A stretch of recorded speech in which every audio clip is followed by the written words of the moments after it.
ഉന്നത വിദ്യാഭ്യാസ രംഗത്ത് അനാരോഗ്യ രാഷ്ട്രീയ കളികൾ തുടരുന്നു. ചാൻസലറായി ഗവർണർ, പ്രോ വൈസ് ചാൻസലറായി ഉന്നത വിദ്യാഭ്യാസ മന്ത്രി വിശേഷിപ്പിച്ചത് ക്രിമിനൽ എന്നാണ്. കേരള സർവകലാശാലയിലടക്കം 9 സർവകലാശാലകളിലും സ്ഥിരം വൈസ് ചാൻസലർമാരില്ല. പുതിയ VC തീരുമാനിക്കാനുള്ള സെർച്ച് കമ്മിറ്റിയെ ചൊല്ലി സർക്കാരും ചാൻസലറും രണ്ടു തട്ടിലാണ്.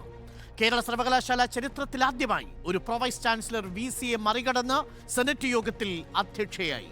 ചാൻസലർ ആവശ്യപ്പെട്ട സെർച്ച് കമ്മിറ്റി പ്രതിനിധിയെ നൽകാനാവില്ലെന്ന പ്രമേയവും പാസാക്കി. ഇന്ന് ചാൻസലറായി ഗവർണർ പറയുന്നു മന്ത്രിയായ പ്രോ വൈസ് ചാൻസലറുടെ നടപടികൾ നിയമവിരുദ്ധമെന്ന്. എന്നാ താൻ കേസിനു പോയെന്ന് സർക്കാരും. ഈ തല്ലുമാല എവിടെ ചെന്നു നിൽക്കും? ചോദ്യം ഇതാണ്. പ്രോ വൈസ് ചാൻസലർ അധ്യക്ഷത വഹിച്ച സെനറ്റ് പാസാക്കിയ പ്രമേയം ചട്ടവിരുദ്ധമോ? എന്ന് തീരും ഈ അയ്യപ്പനും കോശിയും കളി?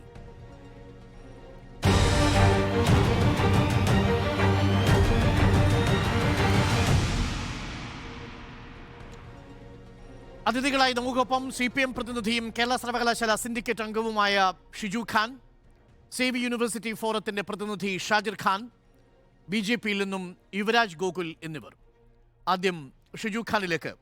ശ്രീ ഷിജു ഖാൻ, ഇന്ന് ഗവർണർ നോമിനേറ്റ് ചെയ്ത അംഗങ്ങൾ ഗവർണറിന് കൊടുത്തിരിക്കുന്നൊരു പരാതിയിൽ പറയുന്നത് 1977 കേരള സർവകലാശാലയുടെ ചട്ടങ്ങളിലെ 5, 3, 6, 7 അധ്യായങ്ങൾ പ്രകാരം പ്രമേയങ്ങൾ സംബന്ധിച്ച് പാലിക്കേണ്ട ചില നടപടിക്രമങ്ങളുണ്ട്.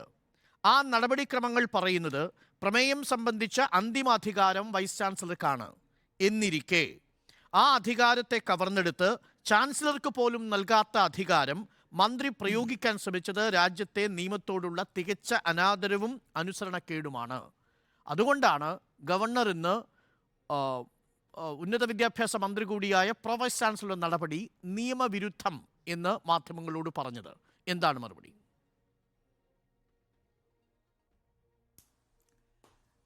കേരള സർവകലാശാല വൈസ് ചാൻസലർ നിയമനവുമായി ബന്ധപ്പെട്ട് ബഹുമാനപ്പെട്ട സുപ്രീം കോടതി വൈസ് ചാൻസലർ നിയമനത്തിന് UGC റെഗുലേഷൻ 2018 ആയിരിക്കണം ബാധകമാക്കേണ്ടതെന്ന് നിരവധി സുപ്രീം കോടതി വിധികൾ നമ്മുടെ മുന്നിലുണ്ട്. അതോടൊപ്പം UGC 2018 റെഗുലേഷനിൽ വൈസ് ചാൻസലർ നിയമനത്തെ സംബന്ധിച്ച് പറഞ്ഞിരിക്കുന്ന നടപടികൾ പ്രകാരമായിരിക്കണം ഇപ്രകാരമുള്ള വൈസ് ചാൻസലർ നിയമനം, അതിൻ്റെ നടപടിക്രമങ്ങൾ എന്നും സുപ്രീം കോടതി വളരെ വ്യക്തമായി പറയുകയുണ്ടായി. എന്നാൽ ഇവിടെ ബഹുമാന്യനായ ചാൻസലർ ചെയ്തത് UGC റെഗുലേഷന് വിരുദ്ധമായി, സുപ്രീം കോടതി വിധിക്ക് വിരുദ്ധമായി ഒരു സെനറ്റിൻ്റെ പ്രതിനിധി ഈ വൈസ് ചാൻസലർ നിയമനത്തിൻ്റെ selection cum search cum selection കമ്മിറ്റിയിലേക്ക് വേണം എന്ന് പറഞ്ഞുകൊണ്ട് കേരള യൂണിവേഴ്സിറ്റിയിലേക്ക് കത്തയക്കുകയാണ്. അപ്പോൾ സെലക്ഷൻ കം സെർച്ച് കമ്മിറ്റിയിലേക്ക് ഒരു പ്രതിനിധിയെ UGC റെഗുലേഷൻ നിഷ്കർഷിക്കുന്നില്ല.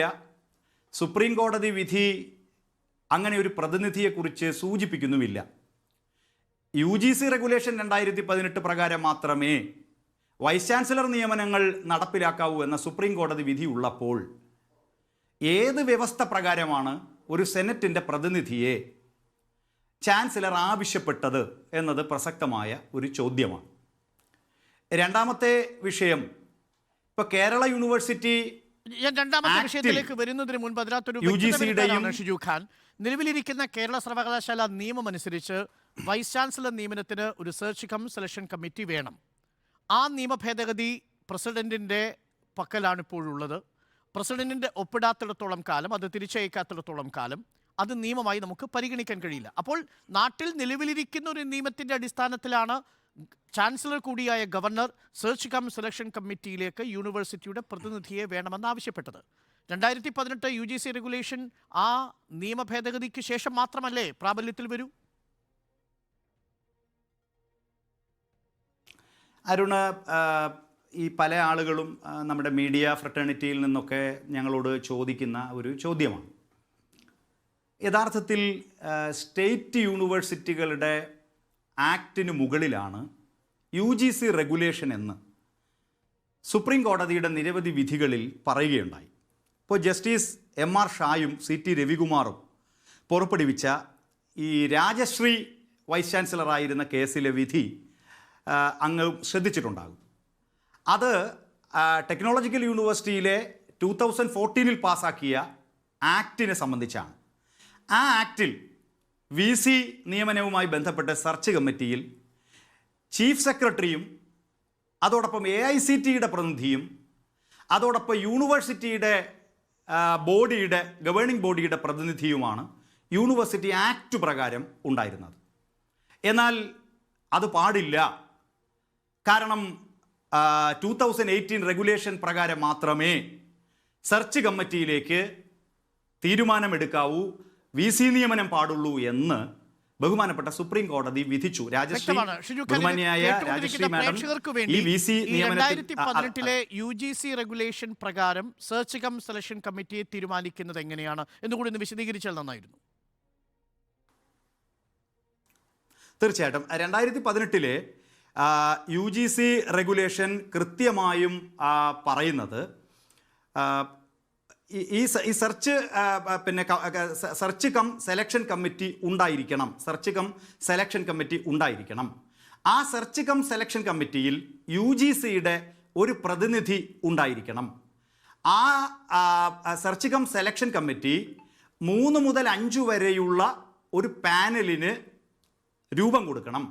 ആ പാനലിൽ നിന്ന് ചാൻസലർക്കോ അല്ലെങ്കിൽ വിസിറ്റർ, സെൻട്രൽ യൂണിവേഴ്സിറ്റികളിൽ വിസിറ്ററാണ്, അവർക്ക് ആ പാനലിൽ നിന്ന് ഒരാളെ VC ആയി നിയമിക്കാനുള്ള അധികാരമുണ്ടായിരിക്കും എന്ന് 2018 റെഗുലേഷനിലെ 7.3 വ്യക്തമാക്കുകയാണ്. എന്നാൽ ആ UGC റെഗുലേഷനിൽ ആരാണ് ഈ സെർച്ച് കം സെലക്ഷൻ കമ്മിറ്റി രൂപീകരിക്കേണ്ടത് എന്ന് വ്യക്തമാക്കുന്നില്ല. നമ്മുടെ ബഹുമാന്യനായ ചാൻസലർ താനാണ് സെർച്ച് കം സെലക്ഷൻ കമ്മിറ്റി ഉണ്ടാക്കുന്നത് എന്ന് തീരുമാനമെടുത്താൽ അതിനെ UGC റെഗുലേഷൻ അങ്ങനെ അദ്ദേഹത്തിന് അധികാരം കൊടുക്കുന്നില്ല. അതോടൊപ്പം എത്ര പേരടങ്ങുന്നതാണ് സെർച്ച് കമ്മിറ്റി എന്ന് നിഷ്കർഷിക്കുന്നില്ല. ഇങ്ങനെ റെഗുലേഷൻ വന്നയുടൻ, അത് കോടതി വിധി വന്നയുടൻ താനാണ് ഇതെല്ലാം തീരുമാനിക്കുന്നതെന്ന് ചാൻസലർ പറഞ്ഞാൽ അത് ഏത് നിയമപ്രകാരം നിലനിൽക്കും? ശരി, ഗവർണറുടെ വിവേചനാധികാരം ചാൻസലർക്ക് ഇല്ല. 3 മുതൽ 5 വരെയുള്ള സെർച്ച് കം സെലക്ഷൻ കമ്മിറ്റി അംഗങ്ങളെ ചാൻസലർക്ക് തീരുമാനിക്കാമെന്നാണോ 2018 UGC റെഗുലേഷൻ പറയുന്നത്? അല്ല, സെലക്ഷൻ കമ്മിറ്റി രൂപീകരിക്കാം എന്ന് പറയുന്നു. അതിൽ UGCയുടെ ഒരു പ്രതിനിധി ഉണ്ടായിരിക്കണം എന്ന് പറയുന്നു. അല്ല, അതാണ് ഞാൻ പറഞ്ഞു വരുന്നത്.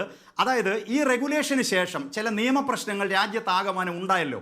അതായത് കേരളത്തിലെ നിരവധി യൂണിവേഴ്സിറ്റികളിലെ VCമാരോട് രാജിവെക്കണം എന്ന് ബഹുമാന്യനായ ചാൻസലർ നിർദ്ദേശം അങ്ങ് ഓർമ്മിക്കുന്നുണ്ടാവും. അതായത് UGC റെഗുലേഷനിൽ അതിലേക്കാണ് വരുന്നത്. കമ്മിറ്റി രൂപീകരിക്കാൻ ഉണ്ടോ ഇല്ലയോ എന്നുള്ളതാണ്. അതാണ് ഞാൻ പറഞ്ഞത്. ഈ റെഗുലേഷന്റെ തർക്കവിതർക്കങ്ങൾ വന്നതിന് ശേഷം കേരള നിയമസഭ ഈ റെഗുലേഷന് അനുസൃതമായി ഒരു നിയമസഭ പാസാക്കി. ആ നിയമസഭ പാസാക്കിയ നിയമപ്രകാരം ഒരു 5 അംഗ സെലക്ഷൻ കം സെർച്ച് കമ്മിറ്റി ഉണ്ടായിരിക്കും. അതാണ് പ്രസിഡന്റിന്റെ കയ്യിലേക്ക് ഗവർണർ പ്രതിനിധിയും നിയമസഭ പാസാക്കിയ അപ്പോൾ നിലവിൽ വരാത്ത സാഹചര്യത്തിൽ പിന്നെ നമ്മുടെ മുന്നിലുള്ളത് 2018 UGC റെഗുലേഷൻ മാത്രമാണ്. അതുപ്രകാരമാണെങ്കിൽ ഗവർണർക്ക് ഒരു സെലക്ഷൻ കം സെർച്ച് കമ്മിറ്റി രൂപീകരിക്കാം. അങ്ങനെ ഗവർണർ നിലവിലുള്ള സംസ്ഥാന സർക്കാരിന്റെ സ്റ്റാറ്റ്യൂട്ട് അടിസ്ഥാനത്തിൽ, സർവകലാശാല സ്റ്റാറ്റ്യൂട്ടിന്റെ അടിസ്ഥാനത്തിൽ ഒരു സെർച്ച് കമ്മിറ്റിയെ സെനറ്റിൽ എല്ലാ തവണയും ചെയ്യുന്നത് പോലെ യൂണിവേഴ്സിറ്റി പ്രതിനിധിയെ വേണമെന്ന് ആവശ്യപ്പെടുന്നു. അതിലെന്താണ് തെറ്റ് എന്നതാണ് സംശയം.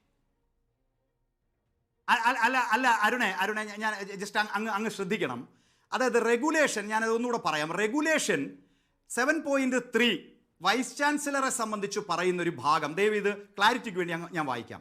The selection for the post of vice chancellor should be through proper identification by a panel of 3 to 5 persons by a search cum selection committee through a public notification or nomination or talent search process or a combination thereof.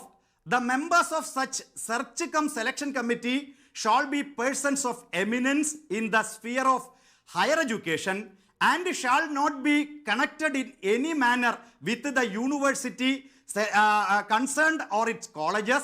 While preparing the panel, the search cum selection committee shall give proper weightage to the academic excellence, exposure to the higher education system in the country and abroad, and adequate experience in academic and administrative governance to be given in writing along with the panel to submitted to the visitor chancellor.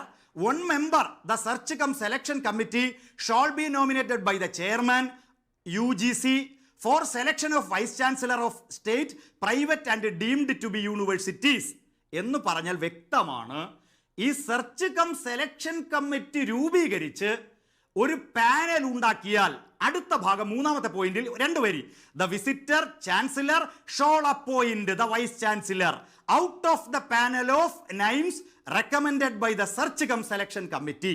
ഇവിടെ ഉയരുന്ന തർക്കം, search cum selection committee ഉണ്ടാക്കാനുള്ള അധികാരം ചാൻസലർക്കില്ല. പിന്നെ നിങ്ങൾ പറയുന്നു കേരള അവകാശമില്ലെങ്കിൽ നാളിതുവരെ തുടർന്നു പോകുന്ന രീതി എന്താണ് ശ്രീ ഷിജു ഖാൻ? അല്ല, ഇവിടുത്തെ പ്രശ്നം എന്താണ്? നിങ്ങൾ പറയുന്നു നിലവിലുള്ള കേരള യൂണിവേഴ്സിറ്റിയുടെ നിയമം അത് ഭേദഗതി ചെയ്യാനല്ലേ പോയിട്ടുള്ളൂ, അത് ഭേദഗതി ചെയ്തിട്ടില്ലല്ലോ എന്നല്ലേ നമുക്ക് സാധാരണഗതി ഉയരുന്ന ചോദ്യം. അത് സ്റ്റേറ്റ് നിയമമാണ്.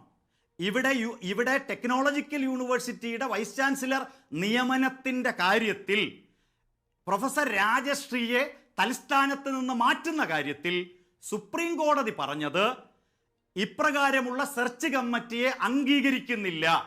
UGC റെഗുലേഷൻ പ്രകാരമേ സെർച്ച് ഈ നിയമനം നടത്താവൂ. അതിനനുസൃതമായിട്ടാണ് നിയമസഭ നിയമം പാസാക്കിയത്. ആ നിയമം നിലവിൽ ഗവർണർ തന്നെ പിടിച്ചു വെച്ചില്ലേ, അദ്ദേഹത്തിന്റെ മുന്നിൽ അദ്ദേഹം പിടിച്ചു വെച്ചു. അങ്ങനെ വൈകി ഇപ്പൊ രാഷ്ട്രപതിയുടെ മുന്നിലാണ്. അപ്പോ ആ നിയമം വരണം, അല്ലെങ്കിൽ UGC വ്യക്തമാക്കണം. UGC റെഗുലേഷനിൽ ഇപ്രകാരം ആര് കോൺസ്റ്റിറ്റ്യൂട്ട് ചെയ്യണം എന്ന് വ്യക്തമാക്കണം. അത് വ്യക്തമല്ല. അപ്പൊ പിന്നെ ഒരാളെ കൊടുക്കണമെന്നത് നിയമവിരുദ്ധം അല്ല. ശ്രീ അരുൺ, കേരളത്തിലെ നിരവധി യൂണിവേഴ്സിറ്റികളിൽ VC ഇല്ല. VCമാരെ നിയമിക്കാൻ ഏറ്റവും എളുപ്പ വഴി ചാൻസലറുടെ മുന്നിൽ, ഗവർണറുടെ മുന്നിലേക്ക് നിയമസഭ പാസാക്കിയ നിയമം എത്തുമ്പോൾ ഭരണഘടനാപരമായി അദ്ദേഹം അത് അംഗീകരിക്കണമായിരുന്നു, അല്ലെങ്കിൽ അദ്ദേഹം തിരിച്ചയക്കണമായിരുന്നു, അല്ലെങ്കിൽ അദ്ദേഹം ആ സമയത്ത് 2018 UGC റെഗുലേഷൻ പ്രകാരം കേരള സർവകലാശാല പാസാക്കിയ ഭേദഗതി എങ്ങനെ നിലനിൽക്കും?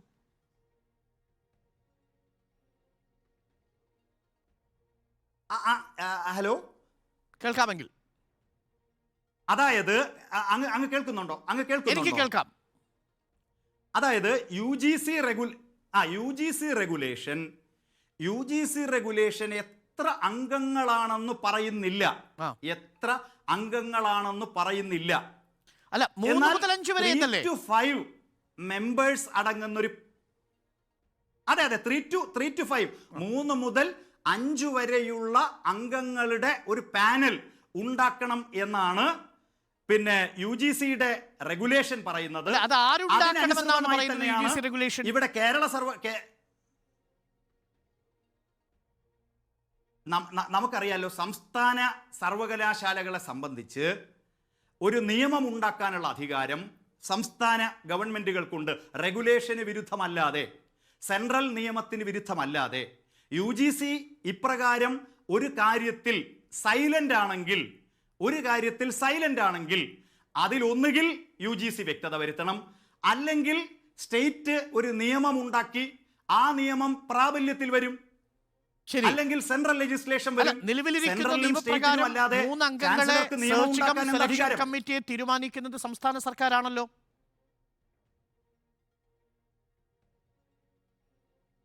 അല്ല അതായത് നമ്മുടെ യൂണിവേഴ്സിറ്റി ആക്ട് പ്രകാരമാണോ നിങ്ങൾ ഉദ്ദേശിക്കുന്നത്? അതോ പിന്നെ യൂണിവേഴ്സിറ്റി ആക്ട് ഭേദഗതി ചെയ്തതിനെ കുറിച്ചല്ല. യൂണിവേഴ്സിറ്റി ആക്ടും ഭേദഗതി ചെയ്ത ആക്ടും ഈ സംസ്ഥാന സർക്കാരാണ് തീരുമാനിക്കുന്നത്, ഈ സെലക്ഷൻ കമ്മിറ്റി. അല്ല, ഞാൻ പറഞ്ഞത് റെഗുലേഷനിൽ എനിക്കും അരുണിനും ഒരു അവ്യക്തതയുണ്ടല്ലോ ശ്രീ അരുൺ. അങ്ങും തീർച്ചയായിട്ടും ദീർഘകാലമായി കോളേജ് ടീച്ചിങ്ങിൽ നിൽക്കുന്ന ഒരാളെന്ന നിലയിൽ റെഗുലേഷനിൽ എത്ര എണ്ണമാണെന്ന് പറയുന്നില്ല. റെഗുലേഷൻ പ്രകാരമേ നിയമനം നടത്താവൂ എന്ന് പറയുന്നു. പാനലിൽ നിന്നേ എടുക്കാൻ പറ്റൂ. റെഗുലേഷൻ പറയാണ് പാനലിൽ നിന്നേ സമ്മതിക്കുമ്പോഴും നിലവിൽ 3 മുതൽ 5 വരെ ആകാം എന്ന് റെഗുലേഷൻ പറയുന്നുണ്ട്. അപ്പോൾ 3 ഇപ്പോഴത്തെ സ്ഥിതി തുടരുകയല്ലേ? സർവകലാശാലയ്ക്ക് മറ്റൊരു നിയമ ഭേദഗതി വരുന്നത് വരെയുള്ള ഏക നിയമസാധ്യത അതല്ലേ ഗവർണർ ചെയ്തിട്ടുള്ളൂ എന്നതാണ് എൻ്റെ ന്യായമായ സംശയം. അല്ല അരുണെ, നമ്മുടെ നിലവിലുള്ള കേരള യൂണിവേഴ്സിറ്റിയുടെ നിയമപ്രകാരം യുനാനിമസ് ആയിട്ട് ഈ 3 പേരടങ്ങുന്ന സെർച്ച് കം സെലക്ഷൻ കമ്മിറ്റി ആളെ നിയമിക്കുന്ന പ്രശ്നമുണ്ട്. അതോടൊപ്പം രാജശ്രീ കേസിന്റെ പ്രശ്നമുണ്ട്. അത് വളരെ പ്രധാനപ്പെട്ട കാര്യമാണ്. അതിൽ വ്യത്യസ്ത അഭിപ്രായമുണ്ടെങ്കിൽ പക്ഷേ ഭൂരിപക്ഷത്തിന് തീരുമാനിച്ചുകൂടെ?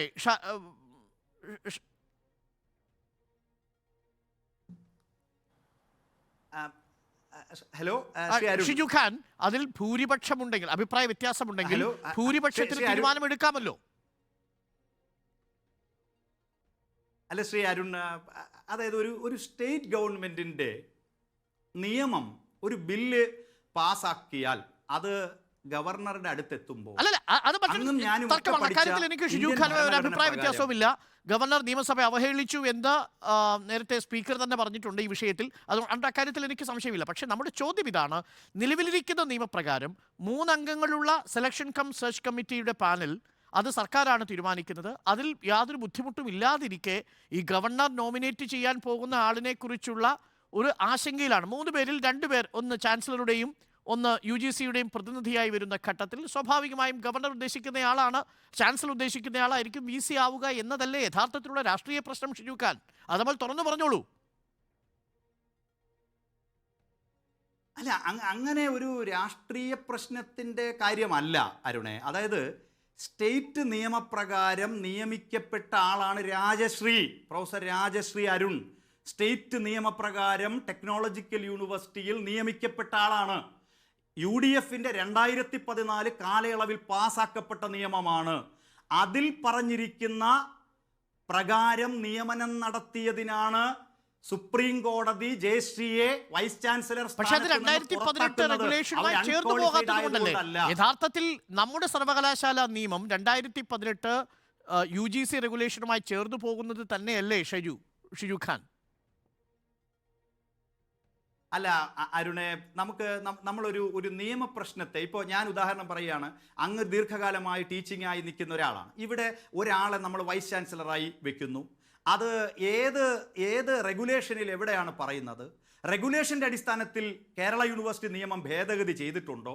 ഇന്ത്യയിൽ നിലനിൽക്കുന്ന മറ്റ് സംസ്ഥാനങ്ങളിൽ ഈ സ്റ്റേറ്റ് ആക്ടുകൾ നിലനിൽക്കുന്നതല്ല എന്ന് സുപ്രീം കോടതി പറഞ്ഞിരിക്കുന്നു. ഈ സാഹചര്യത്തിൽ നിയമപ്രശ്നത്തിലേക്ക് പോകും. രാജശ്രീ മാഡം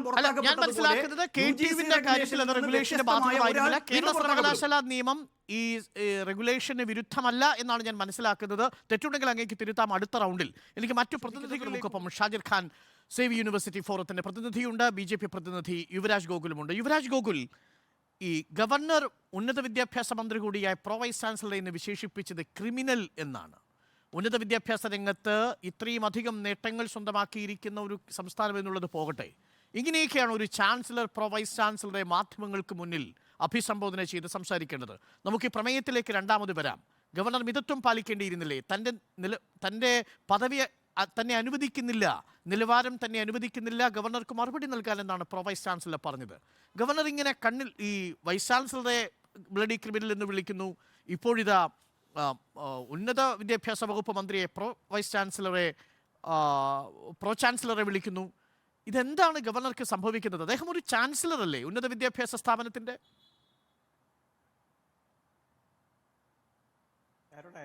രാഷ്ട്രീയ മണ്ഡലത്തിൽ നമ്മൾ ഈ വാക്കുകൾ ഉപയോഗിക്കുമ്പോൾ പരസ്പരം നമുക്ക് രാഷ്ട്രീയമായ അഭിപ്രായ വ്യത്യാസങ്ങൾ ഉണ്ടാകാം. കുറച്ചുകൂടി നമ്മളെല്ലാവരും മിതത്വം പാലിക്കേണ്ടതാണ് എന്ന് തന്നെയാണ് വ്യക്തിപരമായി ഞാനും ഭാരതീയ ജനതാ പാർട്ടിയും വിശ്വസിക്കുന്നത്.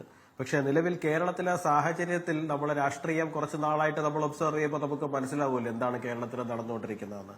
ഗവർണർ പോകുന്ന യൂണിവേഴ്സിറ്റികളിൽ മുഴുവൻ ഈ ക്യാമ്പസ് ഗവർണറുടെ തന്തയുടെ വകയല്ല എന്ന് ബാനർ എഴുതി വെക്കുക, പച്ചയ്ക്ക് അദ്ദേഹത്തിന്റെ തന്തയ്ക്ക് വിളിക്കുന്ന ഒരു അതൊന്നും നീക്കം pro chancellor കേരളത്തിലെ അല്ലല്ലോ ഏറ്റവും ചെയ്യുന്നത്. വലിയ അതൊക്കെ വിദ്യാർത്ഥി സംഘടനകളല്ലേ? പ്രസ്ഥാനത്തിന്റെ ഭാഗത്തു നിന്നുണ്ടാകും. അരുണ കേട്ടില്ല. അതെല്ലാം വിദ്യാർത്ഥി സംഘടനകളല്ലേ ചെയ്യുന്നത്, പ്രോ ചാൻസലർ അല്ലല്ലോ. അല്ല, തീർച്ചയായിട്ടും അതാണ് ഞാൻ പറഞ്ഞു വന്നത്. ഉത്തരവാദിത്വപ്പെട്ട സംഘടനകൾ തന്നെയല്ലേ വിദ്യാർത്ഥി പ്രസ്ഥാനങ്ങൾ എന്ന് പറയുമ്പോൾ തന്നെ ഇതെല്ലാം ഉത്തരവാദിത്വപ്പെട്ട സംഘടനകളല്ലേ. ഇതിന്റെ എല്ലാം തലപ്പത്തിരിക്കുന്നത് നമ്മുടെ നാട് ഭരിക്കുന്ന മുഖ്യമന്ത്രി ഉൾപ്പെടുന്ന ഒരു പാർട്ടി സംവിധാനമല്ലേ. എപ്പോഴെങ്കിലും അവരത് തിരുത്തുവാൻ വേണ്ടിയിട്ട് തയ്യാറാവുന്നുണ്ടോ? അതുപോലെ തന്നെ കേരളത്തിലെ രാഷ്ട്രീയ മണ്ഡലത്തിൽ നിൽക്കുന്ന ഇന്നത്തെ ഭരണപക്ഷത്ത് നിൽക്കുന്ന ആൾക്കാർ ഗവർണറെ വിളിക്കുന്നത് കീലേരി അച്ചു എന്നൊക്കെയാണ്. അപ്പോ സ്വാഭാവികമായിട്ടുള്ള പ്രതികരണങ്ങൾ അദ്ദേഹത്തിന്റെ ഭാഗത്തുനിന്നും ഉണ്ടായില്ലേ? ഇത് അങ്ങോട്ടും ഇങ്ങോട്ടും ഒരു പ്രൊവക്കേഷൻ ലെവലിൽ പൊക്കോണ്ടിരിക്കുകയും ഒരാൾ പ്രൊവോക്ക് ചെയ്യുന്നു മറ്റൊരാൾ റെസ്പോണ്ട് ചെയ്യുന്നു എന്നുള്ള തലത്തിലേക്ക് പൊക്കോണ്ടിരിക്കുകയാണ്. ഇത് തീർത്തും അവോയ്ഡ് ചെയ്യപ്പെടേണ്ടത് തന്നെയാണ് എന്ന് തന്നെയാണ് ഞാൻ വിശ്വസിക്കുന്നത്. അത് ഞാൻ സ്വാഗതം ചെയ്യുന്നു.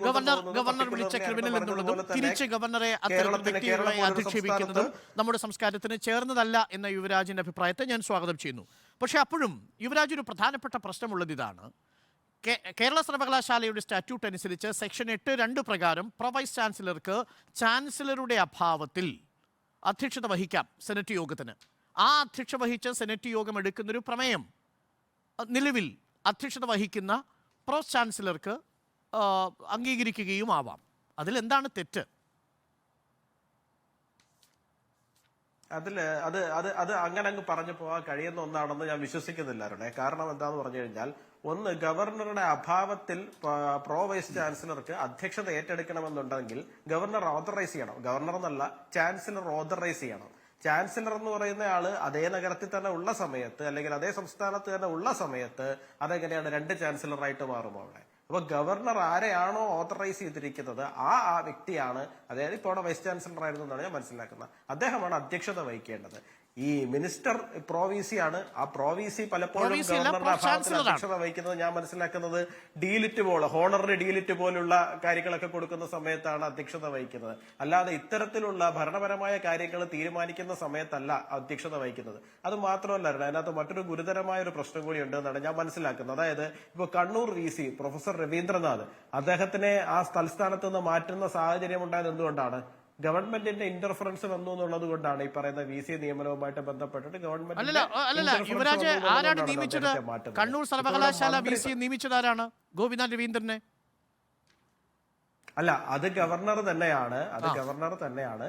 പക്ഷേ സുപ്രീം കോടതി പറഞ്ഞിരിക്കുന്നത് ഗവർണറുടെ തന്നെ പല സ്റ്റേറ്റ്മെന്റ്സിൽ നിന്നും മനസ്സിലാകുന്നത് എന്താണ്? ഗവൺമെന്റിന്റെ ഇന്റർഫറൻസ് ഉണ്ട്, ഗവൺമെന്റിന്റെ സമ്മർദ്ദത്തിന്റെ പുറത്തുകൂടിയാണ് അദ്ദേഹം ചെയ്തിരിക്കുന്നതെന്നാണ്. അപ്പൊ ഇൻഡയറക്ട്ലി പോലും ഗവൺമെന്റിന്റേതായ ഒരു ഇന്റർഫറൻസ് വരുന്ന സമയത്ത് അത് തന്നെയാണല്ലോ അദ്ദേഹത്തിന്റെ പുറത്തേക്ക് പോകലിന് കാരണമായിട്ട് ഭവിച്ചതും. അപ്പൊ ഇവിടെ സ്വാധീനങ്ങൾക്ക് വശംവദനാവുന്ന ചാൻസലർ അങ്ങനെ സ്വാധീനത്തിന് വശംവദനായി താൻ തന്നെ നിയമിച്ചയാളെ പുറത്താക്കി എന്നുള്ളതാണ് അതിലെ വിചിത്രമായ വാദം. യുവരാജ്, അല്ല, അതിന് കാരണമാകുന്നത് സുപ്രീം കോടതിയല്ലേ. ഞാൻ പറയുന്നത് ഗവർണർ സ്വന്തം ഇഷ്ടപ്രകാരം പുറത്താക്കിയല്ലോ. അദ്ദേഹം പറയുന്നുണ്ട് എന്റെ മേലിൽ പ്രഷർ ഉണ്ടാവുന്നുണ്ട്, ആ പ്രഷറിന്റെ പുറത്താണ് അദ്ദേഹം മറ്റേയാളെ നിയമിക്കേണ്ടി വന്നതെന്നുള്ള കാര്യം അദ്ദേഹം മാധ്യമങ്ങളോട് സംസാരിക്കുന്നതാണ്. ഇതിന്റെയൊക്കെ അടിസ്ഥാനത്തിൽ തന്നെയാണല്ലോ സുപ്രീം കോടതി അങ്ങനെ ഒരു വിധി പറയുന്നതും VC ആയിരുന്ന പ്രൊഫസർ രവീന്ദ്രനാഥിന് പുറത്തു പോകുന്ന ഒരു സാഹചര്യം ഉണ്ടാകുന്നതും. നമ്മളിപ്പോ അതിലേക്കല്ല ഞാൻ പോകുന്നത്. ഞാൻ പറഞ്ഞു വരുന്നത് അത്തരം ഒരു സാഹചര്യം നിലനിൽക്കുകയാണ് നമ്മുടെ സംസ്ഥാനത്ത്. വളരെ കുറച്ച് നാളുകൾക്ക് മുമ്പ് തന്നെ നമ്മൾ അത്തരത്തിലുള്ളൊരു സാഹചര്യം നമ്മുടെ സംസ്ഥാനത്ത് നമ്മൾ കണ്ടതാണ്. പക്ഷേ വീണ്ടും ഇവിടെ VC തെരഞ്ഞെടുപ്പുമായിട്ട് ബന്ധപ്പെട്ടിട്ട് ഗവൺമെന്റിന്റേതായ വീണ്ടും ഒരു ഡയറക്റ്റ് ഇന്റർഫറൻസിലേക്കാണ് പോകുന്നത്. നേരത്തെ ഇൻഡയറക്റ്റ് ഇന്റർഫറൻസ് ആയിരുന്നു എന്നുണ്ടെങ്കിൽ ഇപ്പൊ പോകുന്നത് ഡയറക്റ്റ് ആയിട്ടുള്ള ഇന്റർഫറൻസിലേക്കാണ് പോകുന്നത്. അതെങ്ങനെയാണ് നിയമപരമായിട്ട് ശരിയാവുക? അതെങ്ങനെയാണ് ഭരണഘടനാപരമായിട്ട് ശരിയാവുക?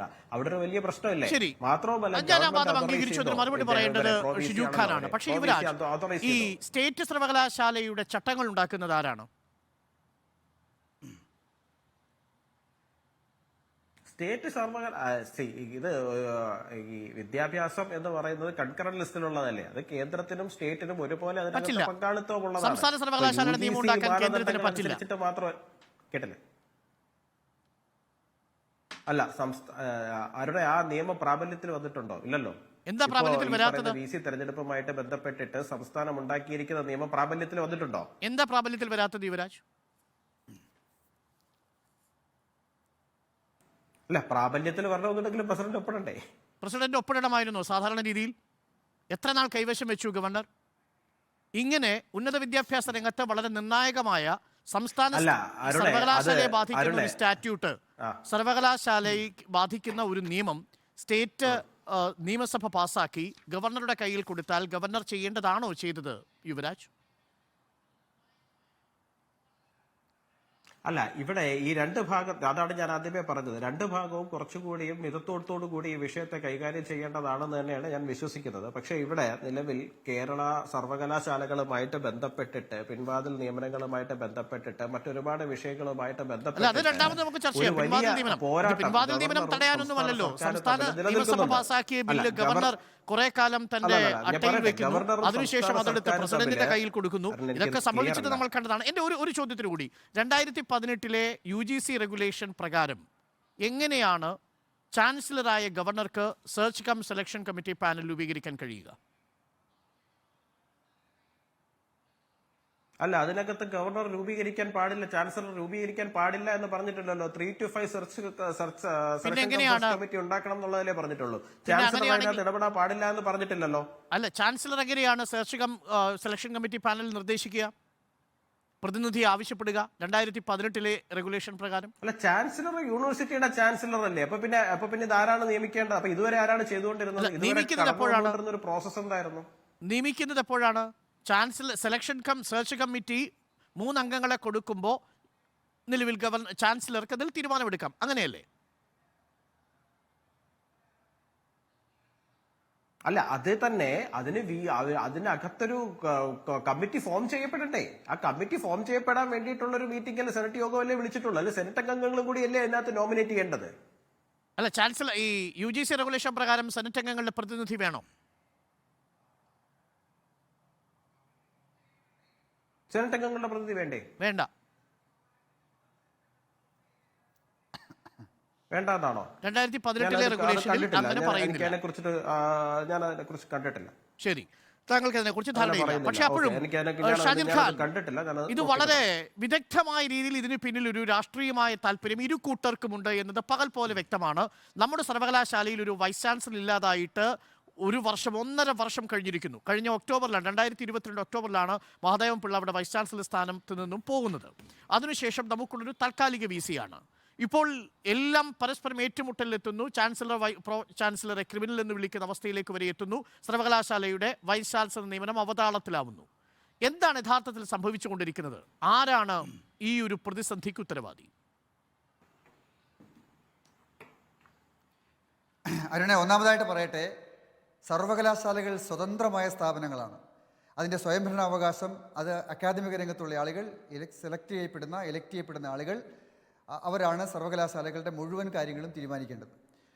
വൈസ് ചാൻസലറാണ് സർവകലാശാലയുടെ പരമാധികാരി. സെനറ്റിൻ്റെ പരമാധികാരിയും വൈസ് ചാൻസലറാണ്, അതിനകത്തൊരു തർക്കമില്ല. അപ്പോൾ അത് പ്രകാരമാണ് നമ്മൾ മുന്നോട്ട് പോകേണ്ടുന്നത്. പക്ഷേ കേന്ദ്ര സർക്കാരിൻ്റെ നോമിനി അവരുടെ താല്പര്യപ്രകാരവും സംസ്ഥാന ഗവൺമെൻറ് അവരുടെ താല്പര്യപ്രകാരവും സർവകലാശാലകളുടെ മാനിപ്പുലേറ്റ് ചെയ്യാൻ ശ്രമിക്കുന്നു, അതിനകം പിടിച്ചെടുക്കാൻ ശ്രമിക്കുന്നു. അതാണ് ഇത്രയും വഷളായിട്ടുള്ളത്. നമുക്ക് ഏറ്റവും നാണം കെട്ട ലജ്ജാകരമായ ഒരു അവസ്ഥയിലേക്ക് കേരളത്തിലെ സർവകലാശാലകളെ കൊണ്ട് എത്തിച്ച ഈ രാഷ്ട്രീയമായ ഇടപെടലാണ് എന്ന കാര്യത്തിൽ തർക്കമില്ല. അപ്പോൾ അത് നമ്മളിപ്പോൾ കണ്ടുകൊണ്ടിരിക്കുകയാണ്. ഇനി ഇപ്പോൾ നമ്മൾ ഏറ്റവും പുതിയ തർക്കങ്ങളിലേക്ക് വന്നാൽ, വിവാദ വിഷയങ്ങളിലേക്ക് വന്നാൽ, ഒരു സെനറ്റ് യോഗം ചേരുന്നു. ആ സെനറ്റ് യോഗത്തിൻ്റെ അധ്യക്ഷ സ്ഥാനത്ത് ഇരിക്കേണ്ടത് വൈസ് ചാൻസലറാണ് എന്ന കാര്യം നമുക്ക് ഏവർക്കും അറിയാം. ആ സീറ്റിലേക്ക് വേറൊരാൾ കയറിയിരിക്കുന്നു. അത് വിദ്യാഭ്യാസ മന്ത്രിയാണ്. വിദ്യാഭ്യാസ മന്ത്രി എന്തടിസ്ഥാനത്തിലാണ് ആ വൈസ് ചാൻസലറുടെ കസേരയിൽ കയറിയിരുന്നത്? ആ ചോദ്യത്തിൽ നമ്മൾ ആരംഭിച്ചാൽ, വിദ്യാഭ്യാസ മന്ത്രിക്കോ സാക്ഷാൽ ഗവർണർക്ക് പോലുമോ യഥാർത്ഥത്തിൽ ഈ പറയുന്ന സർവകലാശാലയുടെ സ്വയംഭരണാവകാശത്തെ മറികടന്നുകൊണ്ട് സെനറ്റിൻ്റെ യോഗത്തിൽ അധ്യക്ഷത വഹിക്കാനുള്ള അധികാരമോ അവകാശമോ ഇല്ല എന്നത് നമ്മൾ സുവ്യക്തമായി മനസ്സിലാക്കേണ്ട കാര്യമാണ്. ചാൻസലർ ചില കോൺവൊക്കേഷൻ പോലുള്ള ചില പ്രത്യേക സന്ദർഭങ്ങളിൽ മാത്രമാണ് സെനറ്റ് യോഗങ്ങളിൽ അധ്യക്ഷനായിട്ട് വരുന്നത്. അത് അപൂർവമായൊരു സന്ദർഭം മാത്രമാണ്. അതല്ലാതെ സർവകലാശാലയുടെ നയപരമായ ഏതെങ്കിലും ഒരു നടപടിക്രമം, ഒരു നയം തീരുമാനിക്കുന്ന ഒരു യോഗത്തിൽ അധ്യക്ഷത വഹിക്കാൻ വരേണ്ട കാര്യമില്ല. വിദ്യാഭ്യാസ മന്ത്രി ആ പ്രദേശത്തെങ്ങും വരാൻ പാടില്ല. പക്ഷേ വന്നു. അത് വളരെ അപമാനകരമാണ്. അത് സർവകലാശാലകളുടെ സ്വയംഭരണാവകാശത്തിന് മേലുള്ള കൈകടത്തിലാണ്. അതിനകത്തൊരു തർക്കവുമില്ല. ഇനി ഇപ്പോൾ നിങ്ങൾ ആദ്യത്തെ ഒരു ഏതാനും സമയം നിങ്ങൾ ഷിജു ഖാനുമായി അരുൺ നടത്തിയ സംവാദത്തിൽ വാസ്തവത്തിൽ വളരെ ഖേദകരമായിട്ടുള്ള കാര്യമാണ്. വളരെ സിമ്പിളായിട്ടുള്ള കാര്യത്തെ ഇത്രയും കോംപ്ലിക്കേഷൻ എന്തിനുണ്ടാക്കി എന്നെനിക്ക് മനസ്സിലാവുന്നില്ല. യൂണിവേഴ്സിറ്റികളിലെ സംസ്ഥാന സർവകലാശാലകളിലെ വൈസ് ചാൻസലർമാരെ നിയമിക്കുന്നതിനെ സംബന്ധിച്ച് വളരെ സുവ്യക്തമായ ധാരണയുണ്ട്, വ്യവസ്ഥകളുണ്ട്. നമുക്കെല്ലാവർക്കും പറയാം, വളരെ സിമ്പിളാണ്. സെർച്ച് സെലക്ഷൻ കമ്മിറ്റി ഫോം ചെയ്യേണ്ടുന്നത് ഒരു UGCയുടെ നോമിനി, ഒരു ചാൻസലർ നോമിനി സാധാരണഗതിയിൽ ഇക്കാലം അത്രയും സംസ്ഥാന ഗവൺമെൻറ്റാണ് ആ നോമിനിയുടെ പേര് നിർദ്ദേശിക്കുന്നത്. ചാൻസലർ അത് അംഗീകരിക്കുക എന്നുള്ളതാണ് കീഴ്വഴക്കം. യൂണിവേഴ്സിറ്റിയുടെ ഒരു പ്രതിനിധി, ഇതാണല്ലോ ഇത് അതിൻ്റെ കോൺസ്റ്റിറ്റ്യൂഷൻ അങ്ങനെയാണ് അത് കോൺസ്റ്റിറ്റ്യൂട്ട് ചെയ്യുന്നത്. അപ്പോൾ അത് തീർച്ചയായിട്ടും അത് കോൺസ്റ്റിറ്റ്യൂട്ട് ചെയ്യുന്ന ചാൻസലറാണ്. ഔപചാരികമായി കോൺസ്റ്റിറ്റ്യൂട്ട് ചെയ്യേണ്ടുന്ന ചാൻസലറാണ്, അതിലും തർക്കമില്ല. പക്ഷേ നോമിനി വരണം, സർവകലാശാലയുടെ നോമിനി അതിനകത്ത് നിർബന്ധമായിട്ട് വരണം. UGCയുടെ നോമിനി മാത്രം വന്നാൽ പോരാ. ഇപ്പോൾ ഷിജു ഖാൻ പറയുന്ന പ്രകാരം ഇരിക്കുന്ന കൊമ്പ് മുറിക്കുന്ന രീതിയിലാണ് അദ്ദേഹം സംസാരിക്കുന്നത്. UGCയുടെ 2018 റെഗുലേഷൻ പ്രകാരം ഈ പറയുന്ന UGCയുടെ നോമിനി മാത്രം മതി എന്നാണ് അദ്ദേഹം പറയുന്നത്. എന്തൊരു അസംബന്ധമാണത്! അങ്ങനെയല്ല. UGC റെഗുലേഷനിൽ